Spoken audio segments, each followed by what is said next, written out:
Hey guys, I want to show you how I've stumbled upon a tool, a resource that is helping me with my Elliott Wave analysis. I love Elliott Wave, but the truth is, and if you've been in Elliott Wave for a while, you know it's hard, it's difficult, especially if you're starting off. And one of the things I've been really careful about, because I've been trading for a while, is to not chase 1,000 different ideas and different ways of doing it and different um,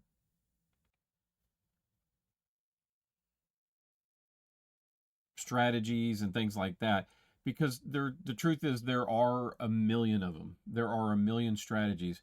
One of the things I try to do with in just in general, starting off here with Elliott Wave analysis, is start with a blank chart.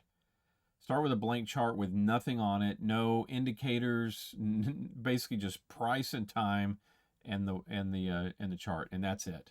And now, obviously, I've added some things on here, but I wanted to show you how I was able to have this very successful trade. Now, you might say 30%. I did do 3x, um, and I took some money out here. This was somewhere near the 50%, 60% line or something like that. And so I did take some money out. So my end, and I'll just show you right here, my end thing was a 63% trade at 3x. So I took probably half of it off the table up here, and the rest of it when it hit here, and you could see it kept on going. But I wanted to show you these liquidity zones and where I learned this. Let me show it to you first, because this is something, it's not completely new to me, but I've never been able to figure out how to apply the tool. And I've stumbled upon someone, his name, I'm pretty sure his name is Jason, and he's developed an indicator system of his own that he talks about on his site. I don't think he's selling it. I don't think he's giving it. I don't think he's letting anybody else have it. But he will go over stuff on his channel. Maybe if I can convince him to give me access, I can show you some more here too. But I found it really, really helpful. So this is not part of his indicator system, but most of y'all have probably seen a liquidation heat map before, right? You can go to CoinGlass, yeah, model 123. To get model 3, you have to sign in. You have to actually make an account, but it's still free. Um, I like the Model 3. I don't know, it just looks cleaner or whatever. And then you can type in near. One of the things I took me a little while to learn, if you do pair, you'll get the same asset but on different exchanges. If you do symbol, you'll just get the asset across all exchanges. So like this I did this trade on near, which is what I was just showing you right here. See, it says near up there, and just to verify, it says near right there. Um, and so I'm looking at this liquidation heat map now. Uh, Price had gone down and pretty much bottomed out and just wiped out all of this. You can see some bright yellow here, some bright yellow here. There's definitely some bright yellow here, and this thing just plummeted, right? And people started opening up shorts with stop losses up here. So that's a liquidity zone. These the brighter the area, the more liquidity is in there. Like this one, I mean, this doesn't look like much now, but this is near protocol. I don't know how much is traded, but there's 44,000, whereas one of these lighter areas is 9,000 or whatever. But you can see price came all the way down and pretty much wiped everything else, everything out. There doesn't seem to be anything below this. There's some really faint stuff, but that may have opened recently. And then look what happened. It just shot up like a rocket. And so we had a liquidity zone down there, and I put these on my chart, and then we had this one right here, which is in the 2.4 kind of area. And so on my chart, that's right in here, 2.4. I can't remember why I made it all the way up to 2.6. Sometimes I don't feel like these chart. Oh, I think I took this whole area into one. Said okay, probably that whole area, but definitely this tighter one. And then obviously this bright one way up here, which it actually hasn't hit yet. Sometimes these charts are a little weird. Like you can zoom in and then you got to drag them to the right. But you can see where price went up, came down, went all the way up, got really close. So I suspect it may keep going up there. And this is in the, 3.2 on the low end all the way up to, 3.3. And obviously there's more above there. You want to take this whole section here, 3.5. And so I've got this band up here from about 3.1 to whatever is on there. Oh, come on. I don't even have it all the way up to 3.5. So it's very likely. And then some of that's on my part to be a little more conservative. But let me show you this video clip. Again, his name is Jason. I just stumbled upon his account. He's got a small following right now, but it's growing pretty quick. TCP Super Systems is his indicator that he's developed. But again, I'm pretty sure he's not selling it. I've tried to reach out to him on his website. But if you Jason, if you see this, contact me. I sent you some stuff on X and whatever, because I want to give credit where credit is due. Let me show you real quick this a clip of his video. Let's look at near. I just got crushed. Oh, let's go look at near. It's all gonna be the same. Let's go look at near and just see where we are. It's a beautiful thing. Golly. Absolute bottom, yeah. 168. So you can see there where it was all wiped out. Where are we at? 176. So why don't we do this live as we do it. Fast forward a little bit. Let's take this. Grab a box. We're going to place that up here. Let's move this on down. And so he's going to establish 168. These, so we'll leave it right there. Perfect. On the upside, ooh, nice. 325 to 336.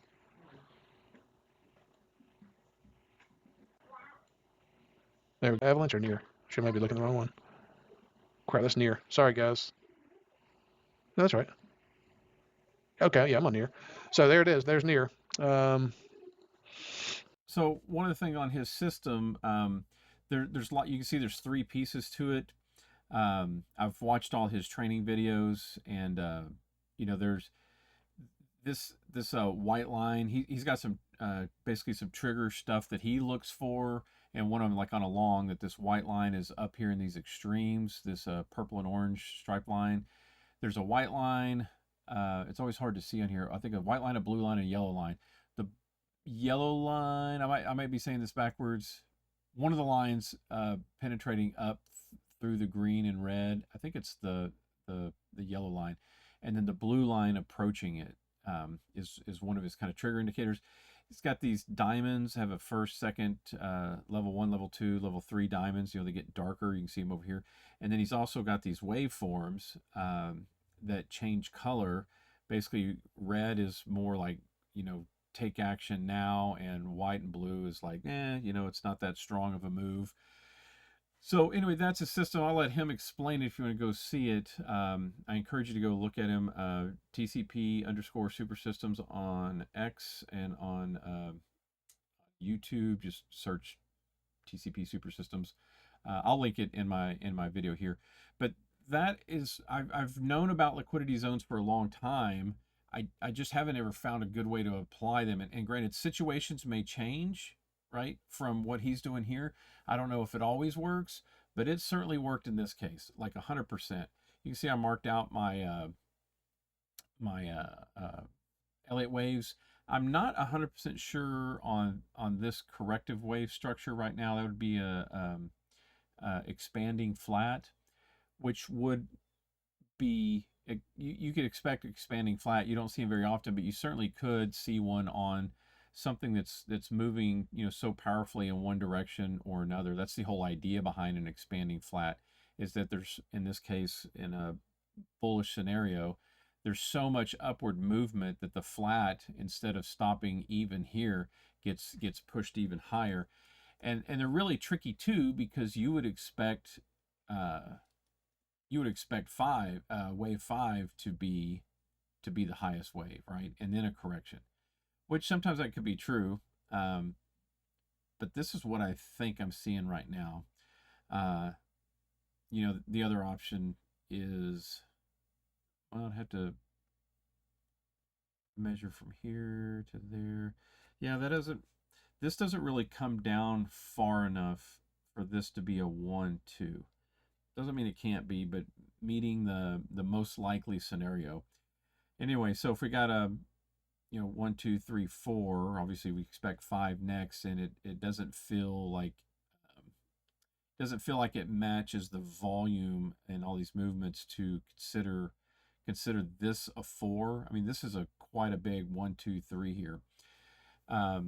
Now, something that I'm open to, and this is one of those things that I always kind of wrestle with, is like, how do I know whether this is an A, B, C, or if it is a 1, 2, and then we're going to go to 3?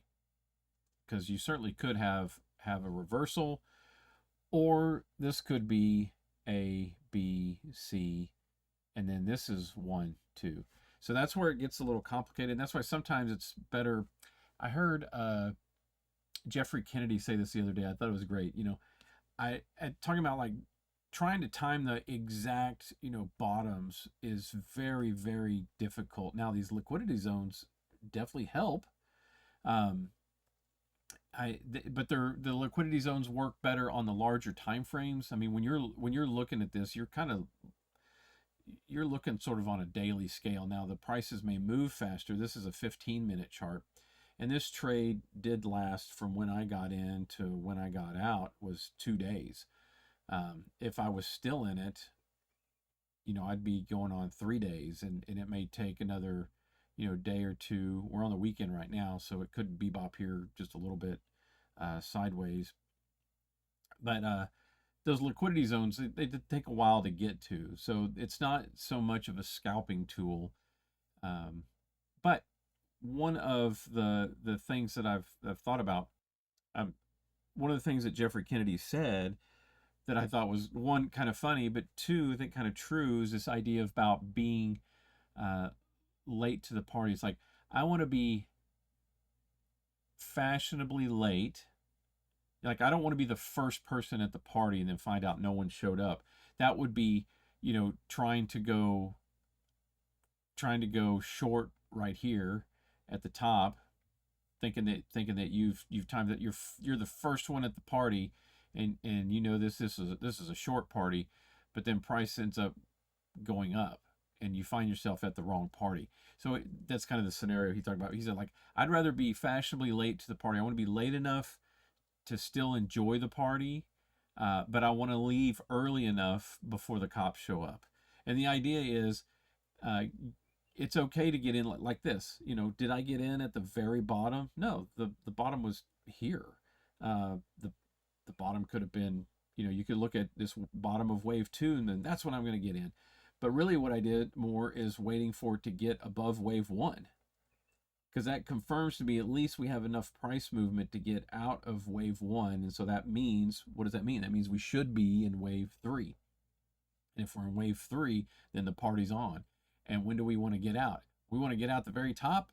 Well, no, because that's when the cops show up. And if you stay too long, right, it's going to turn against you. And so that's actually part of the reason why I took some off the table during this little turn back here. I don't know exactly where it was. That green line's an estimation, but it was somewhere in there. I didn't hear. My stop loss was down here. I think as it started to move away, and definitely as I took this off, I moved my stop loss up to a little above break even. So even if it came back down to my entry, once I got to here, I was in a no lose trade. And so now I'm just kind of waiting for price to enter into this liquidity zone, which it did. And I could have taken, maybe just another 50% here and let it ride a little bit more. I think I took some off, and then I put a trailing stop loss. I want to say it was like 3%. Yeah, I put like a 3 or 4% trailing stop loss on there. So as price moved up, I don't think this was quite 3%, but as price moved up, I think somewhere in here is when I finally actually got blocked out. It might have been a 2% stop loss, but right in here is when I finally okay, well, actually we can look at the trade. Here, it says it on here. Well, it says my average closing price is 2.253. 2.253, you know, so there, I might have taken maybe more than 50% off. But anyway, this was the trade. So I like finding tools that help me, and I've found his use of liquidities. I'm hoping to be able to get his indicators, because you know the other things I'll look at is RSI, you know, relative strength. And so, you know, if I was still in this trade, I would be looking probably to go ahead and be getting out, because we're seeing some RSI divergence here that's angling down. This is angling up, so a little bit of bearish divergence. So that would be a sign for me to be like, I don't know. There's some other wave stuff that I've looked at. I don't really want to show this here because I'm not endorsing anything else other than, you know, what this guy here is doing at TCP Super Systems. Let me show you one other, and again, I'm going to credit him because this was another great trade. And in addition to Elliott Wave patterns, or Elliott Waves, I also like patterns. And you don't see them very much, but this was a very clear inverted cup and handle pattern, and it played out perfectly. I mean, you measure the height here, and then you take that and you put it, you know, down here for your target. And there's a percentage reaching target if you go to the pattern site, thepatternsite.com. You can read about all kinds of patterns and what their likelihood is to hit their target. And they all have like a percentage. So let's say it's 75%. I think this was actually one of the strongest patterns. It's funny that it doesn't happen that often, but I guess maybe that's why it's the strongest. But let's say it's 70%. Then, you know, 70% of this length, whatever that is, what is that, 13? That's going to be really hard to calculate. Here's another way to do it. Sometimes I use GAN boxes to measure stuff. Do I have that's a 75% horizontal. GAN boxes work kind of like a fib, but they're two-dimensional. So let's just turn on this blue line, 75%. So there's 75%. And you can see this price came down. It looks like it's at like 90% of the way. So granted, again, I got out of my trade earlier than the very bottom. I'm sure I was seeing some of this pullback. You know, there's several pullbacks. You can see going through all of this trade. You know, I got in and I was in the red more than I was in the green, then I was in the red. And I'm seeing like, oh, I like the fact that that's lower. I got a little nervous when it started going up. But again, I had seen him mentioned on TCP Super Systems. Let me pull that up for you. Yeah, so here's this clip. He's already put his liquidity zones on there. And notice where, like this one right here, I think you'll zoom in a little bit, but this is kind of centered right near 2.2, this box right here. 2.2 is right here. I'll put a horizontal line on there. 2 point, close enough. All right, so that green line, let's make it, I don't know, let's make it purple. Let's make it thicker so we can see. That purple line is right around 2.2, right? So let's listen to what he says here. We're in no man's land, but this white line right here on our standard deviation methodologies, we're not going to see this thing run up until this white line gets up here in these extremes. So then that can happen in one single day, but until that happens, we expect to see weakness basically. And you see, like, until that happens, we expect to see weakness again. And I love how he puts this, like, it's not a guarantee. You know, it could move, that white line could move in a day, but for right now, no. If we do see that weakness, then I think we could probably hit this opportunity zone for a second time and maybe hit a double bottom here around that 213 to 224 range. And if we have a significant drop, we're looking at about the 150, which just so happens to be about the 100-day moving average on the weekly chart. So the other things you can see is over on the weekly, he's got this red, the white line is not in it's been in, and that was because of that big spike dip there. But I was looking at what he was saying with a little bit of weakness on the daily. There's been some, what I would call sort of a little bit of a prolonged weakness on the weekly. I don't remember how these are stacked, but I remember like 2 out of 3 is pretty good as far as like these reds are screaming shorts. These are screaming shorts. There's been some red level 1 and level 2 triangles. There's one level 3, that really dark one right there, if you can see where my cursor is. And so price has been plummeting through this ribbon. It's flipped to red. The yellow is a confirmed change in trajectory, as far as, change in bullish to bearish. So that ribbon's flipping over to red on the weekly. And again, none of this guaranteed, but I was taking all of this information at the same time that I was looking at this cup and handle forming. And I was looking at it, really, I started looking at it probably somewhere around here. I didn't know it was a cup and handle first. I was just like, wow, that looks really rounded. It's a little sharper on the right hand side, but I'm like, if this thing comes up and then starts to go back down, I'm getting in, which is exactly what I did. So again, and I put my target. Again, he was talking about a opportunity zone around 2.2. I was putting my target at 2.27. And I'll show you my trade report from that on my exchange. Now, I did use 20x. And I can tell you, he does not use leverage, and he doesn't recommend using leverage. And a lot of times I'm not sure I'm recommending using leverage either, but I felt really, really confident on this one, and that's why I went a little high leverage. You can see too that my stop loss was fairly short. I mean, it's 3% or whatever. But I felt just really, really confident. And as long as we stayed below that, I got even more confident. So, again, another great trade using patterns. I was also counting some waves here.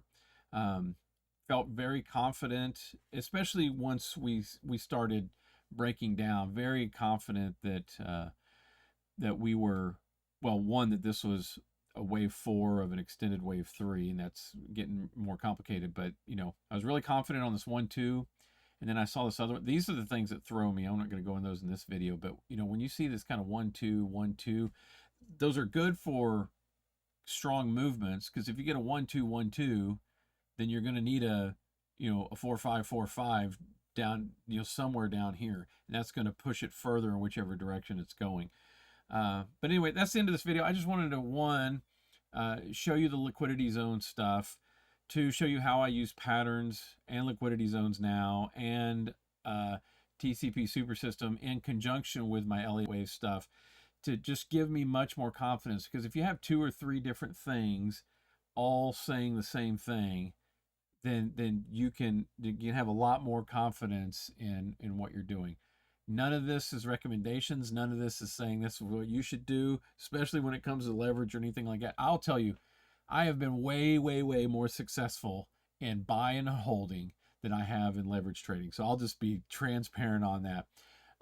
And that's part of the reason why when I get to this near protocol trade, I decided it's like, let me go with a really low leverage. Because if it's really low, if it's going to move like I think, I'm just going to, I'm going to 3x that move. If it goes against me, I'm not going to lose that much. It's going to, it's just going to 3x my loss, not 20x my loss. So that's something I'm leaning into. Take it for what it's worth. Again, not financial advice. This is just what I do. I'm not saying it's what you should do. You should go talk to somebody who knows something or figure it out yourself. All right. I'm HammerGeek. We'll see you later. Bye-bye.